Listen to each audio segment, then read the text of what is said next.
Good morning friends. हम लोग class 9 का रसायन विज्ञान का पार्ट 3 शुरू करने जा रहे हैं नए वीडियो से। आई होप कि पुरानी वीडियोस आप लोगों को पसंद आए होंगे।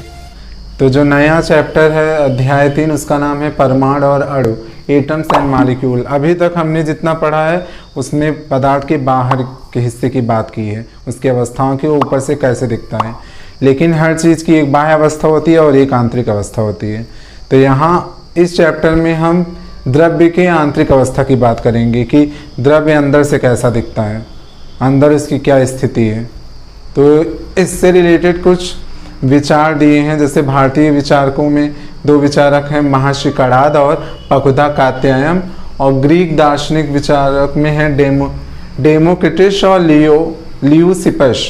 इन दोनों ने द्रव्य के अंदर की अवस्था को लेकर एक दार्शनिक विचार दिया था। मतलब बिना कोई प्रयोग किए, बिना किसी प्रैक्टिकल के उन्होंने एक विचार की ऐसा हो सकता है।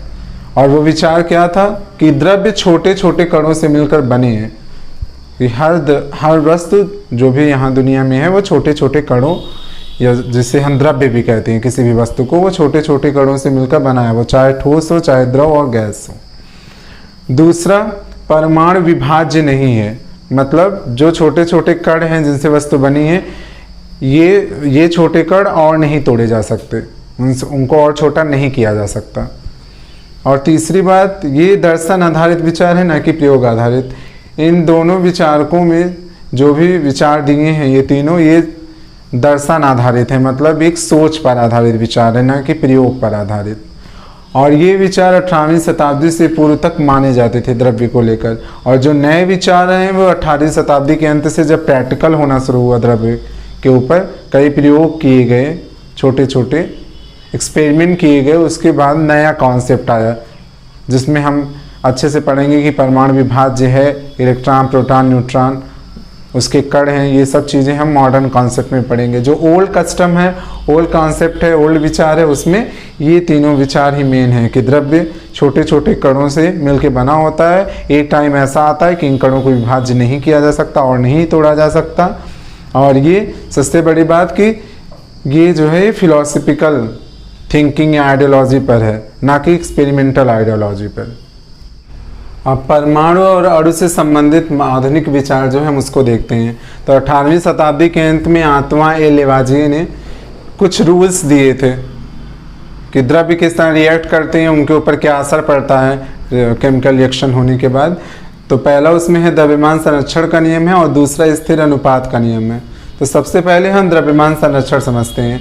तो यहाँ मैंने कोई तत्व ना लेकर सिंबल के रूप में A B as a reactant और सी और डी एज अ प्रोडक्ट लिया है। तो रिएक्टेंट ए और बी में जो ए का वेट है वो W1 है, बी का वेट है वो W2 है, और प्रोडक्ट के साइड सी का वेट W3 है और डी का वेट W4 है। तो द्रव्यमान संरक्षण क्या कहता है कि इधर जो वेट है रिएक्टेंट्स का, अगर हम उन्हें ऐड करें, और इधर जो प्रोडक्ट का वेट है उन्हें ऐड करें, तो दोनों एक दूसरे के इक्वल होंगे, बराबर होंगे। ये जो साइन लगा है इसका मतलब ये है कि थोड़ा बहुत वेट में जो निलिजिबल कमी है, जिसे हम निलिजिबल मानते हैं, जिससे एवॉइड किया जा सकता है, उसको हटा दें तो रिएक्टेंट का वेट और प्रोडक्ट का वेट आपस में बराबर होता है। अर्थात द्रव्यमान ना तो उत्पन्न किया जा सकता है, ना तो इसकी समाप्ति की जा सकती है, केवल वो रूप बदल लेता है। जैसे ए और बी ने रिएक्ट किया तो सी और डी बने।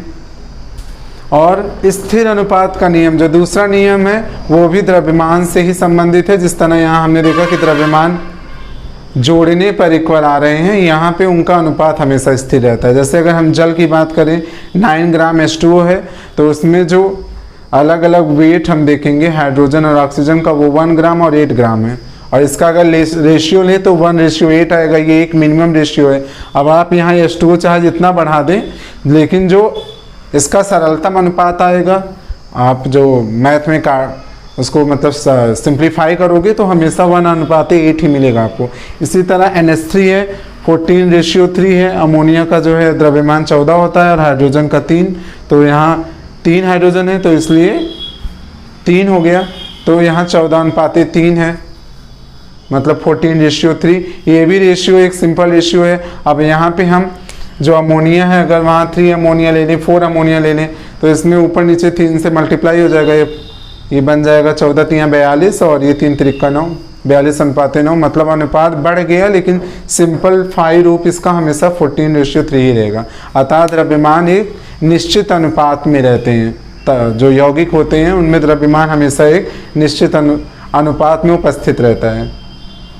तो ये दोनों मॉडर्न कॉन्सेप्ट जो प्रयोग आधारित हैं, आपकी बुक में इस पे प्रयोग भी दिया है, कुछ साल्ट को लेकर द्रव्यमान संरक्षण को दिखाया है, और अभी हम कुछ न्यूमेरिकल्स भी देखेंगे, उसमें भी दोबारा इसका हम प्रैक्टिकल रूप कर पाएंगे, तो उससे आपको और अच्छे से समझ में आएगा।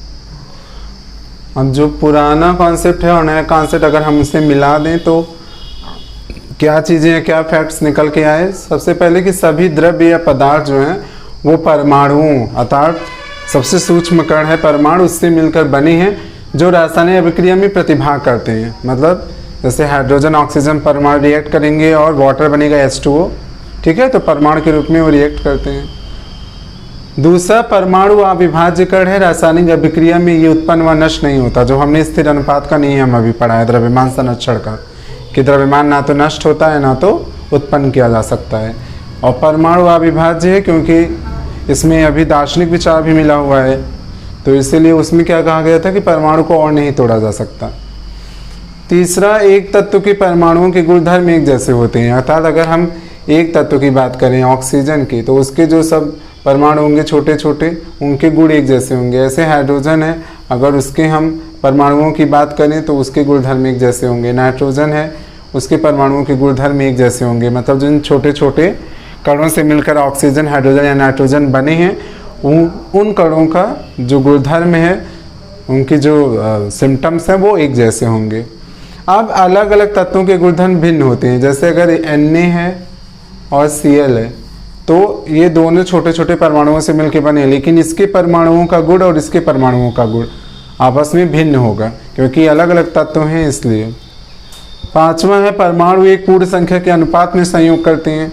मतलब जैसे Na और Cl की बात करें, अगर ये रिएक्ट करके Na और NaCl बना रहे हैं, तो यहाँ Na और Cl जो अलग अलग परमाणु हैं वो एक निश्चित पूर्ण संख्या के रूप में, मतलब अभी आगे यहाँ 1 ऐसे मौजूद है, ये एक पूर्ण संख्या है, इसी के रूप में ही रिएक्ट करते हैं, ना कि फ्रैक्शन के रूप में। जैसे 3/2, 1/2 इसके रूप में परमाणु नहीं रिएक्ट करता, ये एक पूर्ण संख्या के रूप में संयोग करते हैं।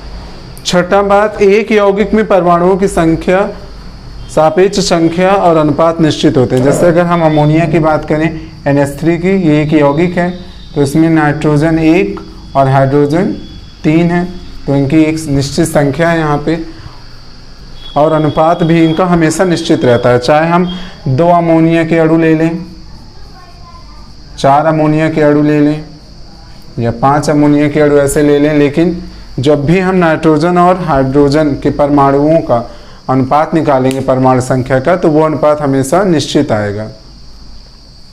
तो ये 1 से लेके 6 तक कुछ मॉडर्न और कुछ ओल्ड जो भी आइडियोलॉजी परमाणु और अणु को लेकर दी गई है, खासकर परमाणु को, अभी अणु तो बाद में हम चर्चा करेंगे कि अणु क्या है। तो परमाणु को लेकर ये बातें मॉडर्न और ओल्ड कस्टम जो 18वीं शताब्दी के लास्ट तक है। अभी मॉडर्न कॉन्सेप्ट में काफ़ी कुछ और भी है, लेकिन जितना लेवाजिए ने बताया था और जितना कात्यायन और लिक्योपिस और कड़ाद, इन सब के कॉन्सेप्ट को मिलाने के बाद जितनी बातें निकल कर आई वो यहाँ पे बताई गई हैं। ये लिखने को आता भी है कि प्राचीन भारतीय विचारकों के हिसाब से परमाणु का कॉन्सेप्ट लिखिए, या ग्रीक दार्शनिक विचारकों के हिसाब से परमाणु का कॉन्सेप्ट लिखिए, तो आप इन पॉइंट्स को लिख सकते हैं। और लेवासिए का रूल भी अलग अलग करके न्यूमेरिकल के रूप में या तो थ्योरी के रूप में लिखने को आता है। तो लेवासिए का न्यूमेरिकल आगे कुछ प्रश्नों में है जो आपके किताब के अंदर प्रश्न दिए गए हैं, उन्हें अभी हम डिस्कस करते हैं। अब जितना हमने पढ़ा पाठ आधारित, उस पर कुछ प्रश्न हैं, उसे देख लेते हैं। जैसे पहला प्रश्न लेवाजिए के स्थिर द्रव्यमान के अनुपात के नियम पर आधारित है। इसमें 5.3 ग्राम सोडियम कार्बोनेट लिखा गया है। आपके बुक में sodium carbonate as a word use हुआ है, इस मैंने फार्मूले के रूप में लिख लिया है, जिससे कि आपका फार्मूला भी इसी बहाने तैयार होता रहे इसी के थ्रू। दूसरा, एसिटिक एसिड है 6 ग्राम CH3COOH जिसको कहते हैं, और जो प्रोडक्ट साइड बन रहे हैं प्रोडक्ट, और एक है सोडियम एसिटेट CH3COONA 8.2 ग्राम। कार्बन डाइऑक्साइड 2.2 ग्राम और जल बन रहा है 0.9 ग्राम।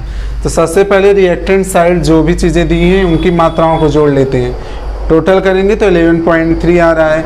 ऐसे इधर प्रोडक्ट साइड 3 प्रोडक्ट बन रहे हैं, इनके अलग अलग इक्विवेलेंट वेट को हम ऐड कर लेते हैं, वो भी 11.3 ग्राम आ रहा है। इसका मतलब द्रव्यमान संरक्षित है, जो द्रव्यमान रिएक्टेंट का है वही द्रव्यमान प्रोडक्ट का है, अतः ये जो रिएक्शन है वो द्रव्यमान संरक्षण के नियमों के अनुरूप है। यही पूछा हुआ था कि नियम के अनुरूप है कि नहीं, तो द्रव्यमान दोनों साइड बराबर आ रहे हैं, इसलिए द्रव्यमान संरक्षण के नियम के अनुरूप है।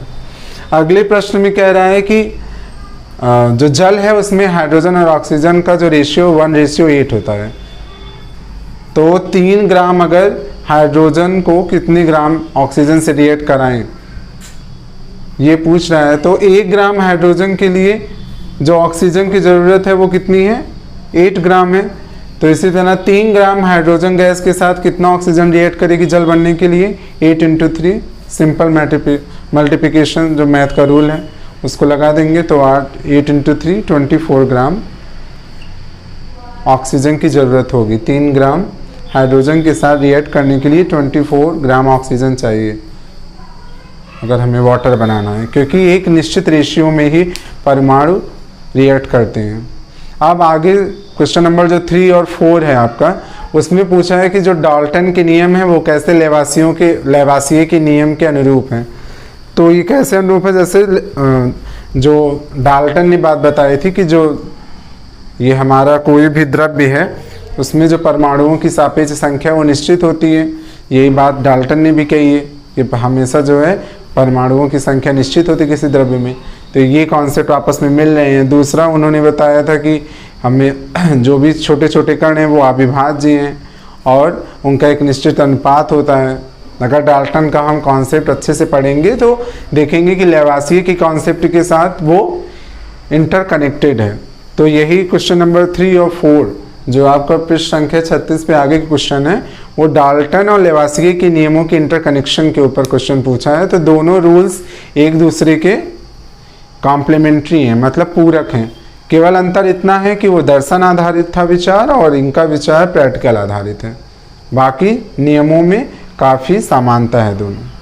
अब फिर संख्या 36 पर आए, बाकी 2 प्रश्नों को देख लेते हैं। प्रश्न नंबर 3 ये है कि डाल्टन का कौन सा अभिक्रित या कौन सा नियम है जो द्रव्यमान संरक्षण के नियम या स्थिर द्रव्यमान के नियम से मिलता है।